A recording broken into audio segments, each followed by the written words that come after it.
Ito yung pagkain ng puspen. Hindi may himayan pa nung kasama ko. Yan. Ano yan? Yung manok. Manok, adobo, tapos kanin. Yan. Nandito yung ano, naghihintay. Tingnan natin. Naghihintay dito sa pinto.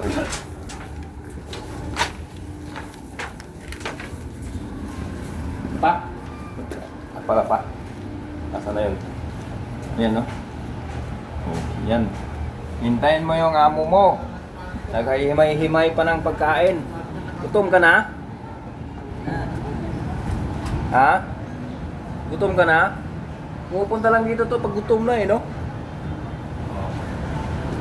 Nakailang anak na to Oh, ilan ang anak mo na sana? Yung sana iniiwan yung anak niya. Gutom ka na? Hintayin mo lang ha. Malapit na.